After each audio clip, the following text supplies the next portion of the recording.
I hope we haven't bored you with cliches about Australia. Spring-clad chairwoman, how beautiful you look tonight. Thank you. Strong and impartial timekeeper, thank you for timing us. Wise jury, I hope you will apply equally intelligence and experience in this document. Here.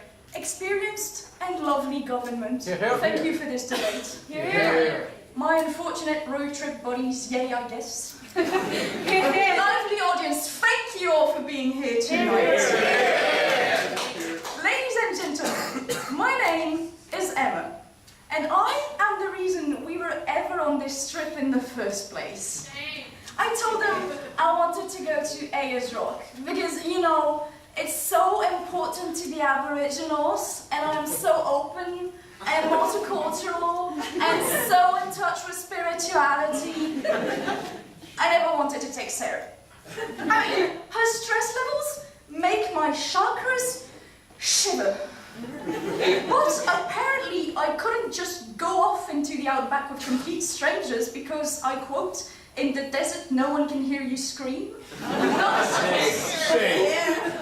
Tonight there has been quite a clash between us. The first one being that the government seems to think that learning is purely experience, that learning is an experience, but no, it's not. Learning is an intellectual capacity. We all read the same books in high school, yet some of us were able to understand what they meant, what was behind them, and others just read words. There was a burden of proof tonight that was placed on the government to prove that experience was more important than intelligence. And I believe they have not met that burden of proof tonight. Yes, they have proven that experience is important, and it is, but they haven't proven that it is more important. Yes. Don't you believe that learning is a process, much more than just a simple ability? Here. A process can be intellectual as well, that doesn't make it an experience.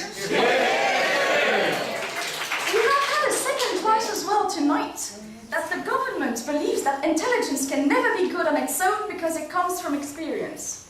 And that stems with your third speaker telling us that 90% of medical progress comes from experience. You heard that? 90%. You know what the 10% is? The 10% left, not from experience. Here. Yes, please. Don't your experience in school is bringing you knowledge? Oh yes, it does bring me knowledge. Experience can bring knowledge, but only if you have the intelligence to integrate it and analyze it. Experience doesn't live through the ages. Intelligence does. And you said that practice makes perfect. Sure, but then why are some people who've been, 2 years in a business already so much better than people who have been at it for 40 years? And if, intelligence ain't comes from experience, why is the youngest member of medicine 9 years old? Also, to make our dear Oprah get to sleep a little more intelligent, reverends can marry. You're thinking of priests. No, thank you.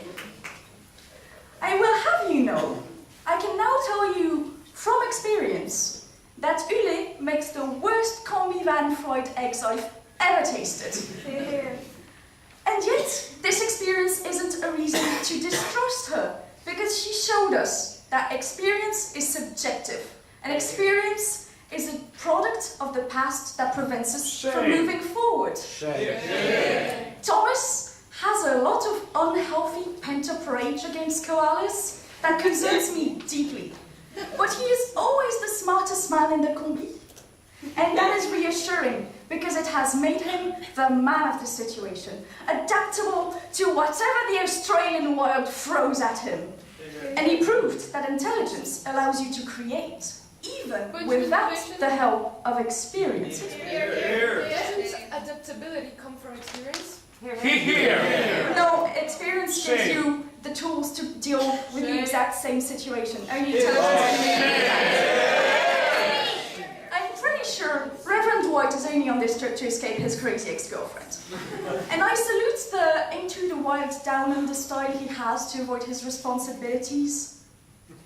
Love it. Yeah. At peace with himself and his life, he has proven that what anyone truly needs to learn and grow is a skillful mix of experience and intelligence, neither trumping the other. This alliance is what will lead to a better world, one that John Lennon would be so proud of. Just imagine. We have gone Point of information. a lot. Sure, why not? Isn't experience what makes you such an eloquent debater instead of your intelligence? It's both. We have gone through a lot. Fried eggs that made me long for the salmonella of raw eggs. Kleptomaniac koalas who were probably stealing to settle a gambling debt. The reverend sermon every single morning and evening. And for lunch. Through all this trip, the only way for us to get something out of the experience was to apply our intellect to it. It was hard for me at first. 10 years of marijuana tend to make things a little rusty up there, I'll admit. But it takes two to tango. I couldn't just rely on my experience anymore. I had to use my brain. I had to stop being passive. And ladies and gentlemen, we have proven to you that experience is not good enough on its own if you don't apply intelligence to it. Sometimes intelligence can stand on its own. But what really the question is, how can the government then say that experience is more important than intelligence? Ladies and gentlemen, please use your brains. Reject this motion. Thank you.